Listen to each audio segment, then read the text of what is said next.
Assalamualaikum warahmatullahi wabarakatuh. Halo semuanya, video ini dibuat dalam rangka menyelesaikan tugas mata kuliah konversi dan pemanfaatan batu bara dan akan membahas mengenai teknologi pencairan batu bara.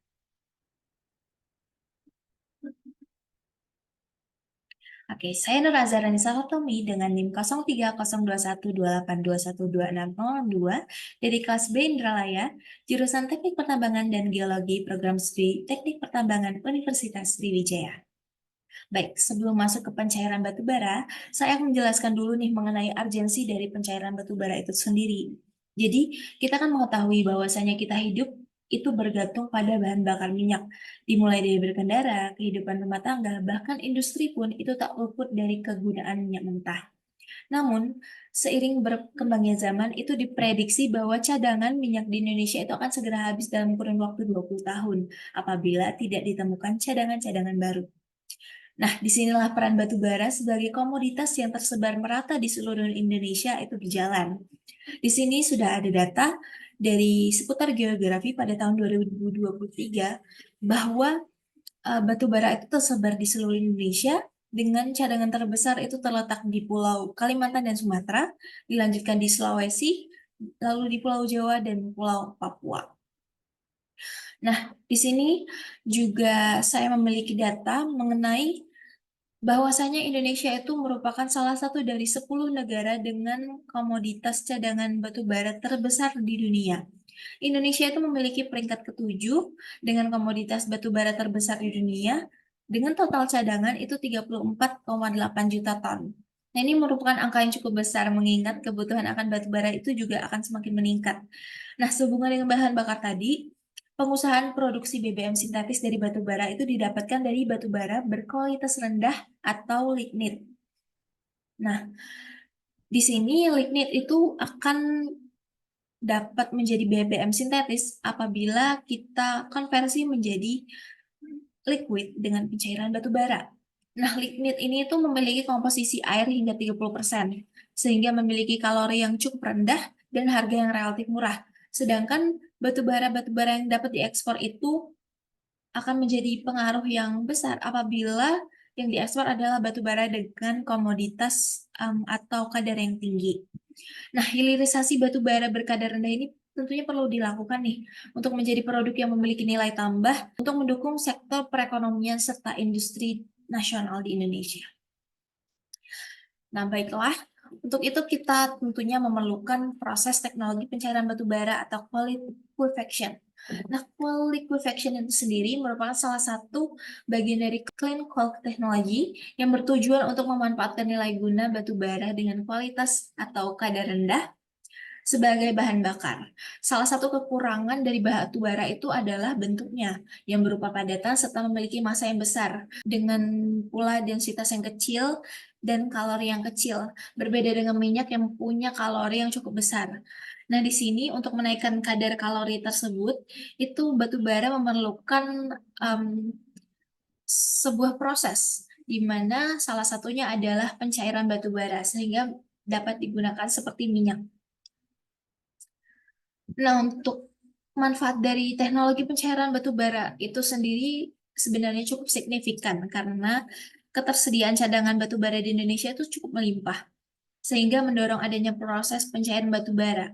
Jadi, apabila kita dapat melakukan pencairan batu bara dan menghasilkan produk-produk baru seperti contohnya bahan bakar sintetis seperti tadi, lalu bahan-bahan kimia lainnya, itu tentunya akan mendukung proses atau program hilirisasi dan desertifikasi sumber daya batu bara. Tentunya yang memiliki kadar yang rendah. Nah, proses hilirisasi dan diversifikasi batu bara tersebut itu tentunya akan meningkatkan pertumbuhan ekonomi industri nasional. Baiklah, untuk coal liquefaction ini sendiri itu terdapat dua jenis, yaitu direct dan indirect. Nah, di sini ada salah satu contoh industri coal liquefaction yang terdapat di CHN Energy di China. Jadi yang pertama itu ada direct coal liquefaction, di mana direct coal liquefaction itu merupakan cara pencairan batu bara secara konvensional dengan proses dekomposisi, cara thermal, secara kimia, di mana batu bara itu merupakan bahan baku mentahnya, dan menggunakan temperatur serta tekanan dan hidrogen yang tinggi, serta keberadaan katalis yang akhirnya berubah menjadi hidrokarbon cair dengan kadar gas yang rendah, serta nitrogen, oksigen, sulfur, dan gas-gas lain yang sudah dihilangkan secara kimia pada proses tersebut. Nah, di direct wall liquefaction ini terdapat tiga tahapan lainnya, yaitu pyrolysis, ekstraksi pelarut, dan hidrogenasi katalistik. Untuk pyrolysis ini merupakan proses di mana menghasilkan cairan dan gas serta residu berupa arang dan debu.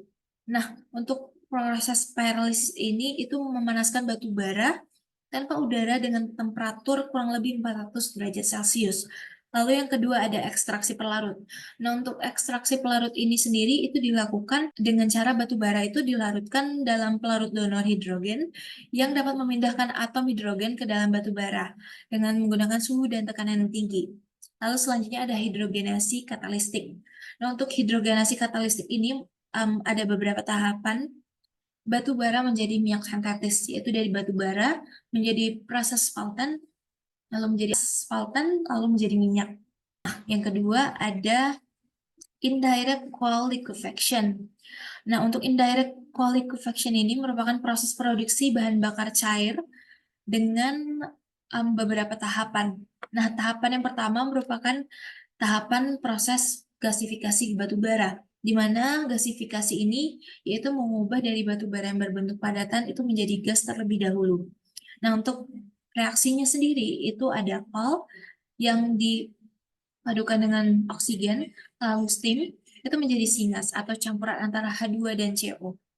Nah, ini saya memiliki tahapan atau bagan dari indirect coal liquefaction, di mana raw coal itu diproses digasifikasi, lalu ke gas purification, lalu menjadi syngas. Nah, di syngas sendiri itu akan menjadi beberapa jenis lagi, yaitu di Fischer-Tropsch, di methyl ester sintesis, ethylene glycol sintesis, dan methanol sintesis.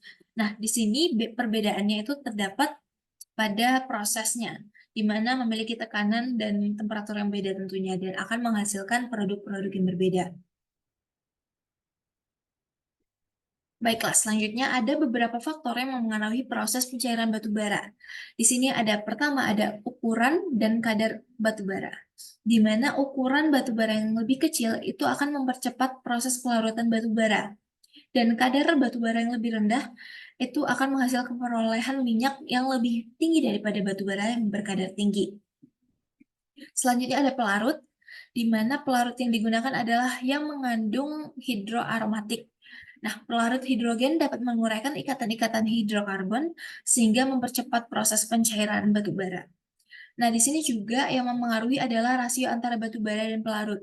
Lalu selanjutnya ada temperatur.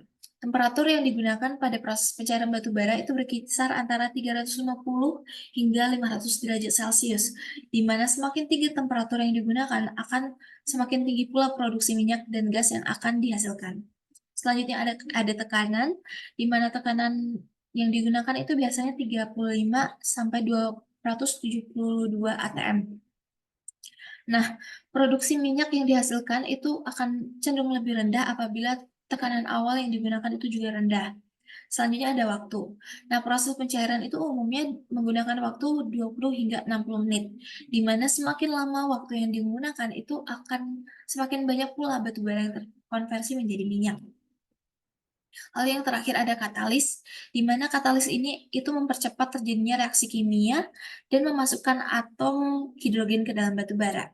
Semakin banyak menggunakan katalisator, itu maka konversi juga akan semakin bertambah.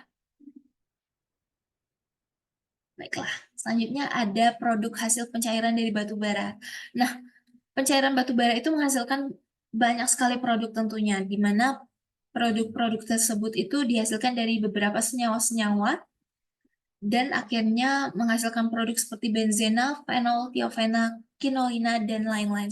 Nah, senyawa-senyawa tadi itu dapat dipisahkan dengan 2 kali ekstraksi dengan pelarut yang memiliki kepolaran berbeda, yaitu N-heksan dan toluena. Nah, pengolahan lebih lanjut seperti distilasi bertingkat itu dapat dilakukan untuk mendapatkan produk-produk yang lebih komersial dibanding minyak dengan tingkat kepolaran yang lebih rendah yang dilarutkan dengan heksan.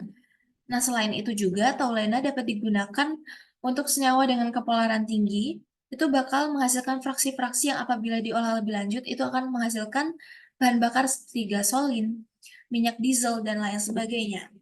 Nah, tentu saja proses pencairan batu bara ini memiliki manfaat yang sangat besar ya untuk proses hilirisasi batu bara dan proses produksi batu bara itu sendiri. Selain itu, selain banyak manfaat yang dihasilkan, tentu saja memiliki kekurangan juga. Seperti contohnya, proses pencairan batu bara ini karena memakan banyak bahan kimia, itu akan menimbulkan banyak polusi juga, baik polusi udara dan polusi air.